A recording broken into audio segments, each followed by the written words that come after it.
ce concours, déjà, j'ai comme projet de créer une ferme polyculture élevage, c'est-à-dire créer un label éco-responsable, naturel, c'est-à-dire je peux commercialiser mes légumes sur tout le territoire marie-galantais, mais aussi, pourquoi pas, la Guadeloupe. Je me suis installé sur une exploitation familiale qui avait la canne et les animaux, l'élevage.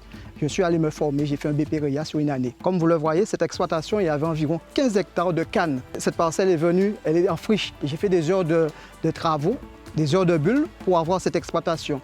Et j'ai comme objectif, comme vous le voyez, de récupérer cette parcelle petit à petit parce que je veux faire des légumes bio.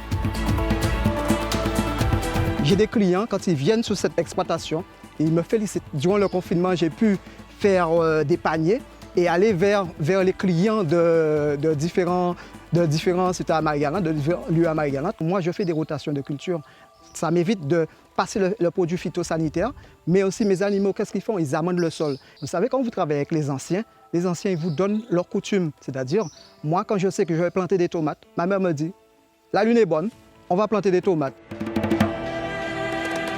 Je travaille avec mes animaux. Mes animaux, je les mets au piquet.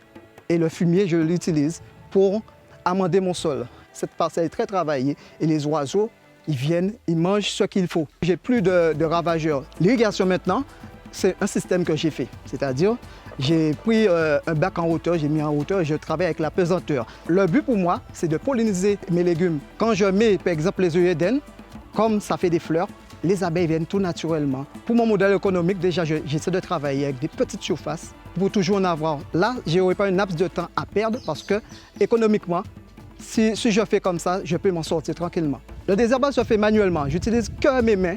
Il y a le désherbage manuel, mais moi, j'ai comme objectif aussi d'acheter des moutons. Je vais éviter aussi de faire trop de labor parce que la vie microbienne de la terre, elle est très importante. Quand je mets une parcelle en jachère, vous savez que les moutons passent derrière. Déjà, ils amendent le sol, mais aussi ils n'entassent pas le sol et ça m'évite de faire trop de labor. À ce concours, déjà, pour moi, c'est déjà un tremplin. Ça va me permettre d'être connu par les autres agriculteurs du maraîchage dans le monde entier.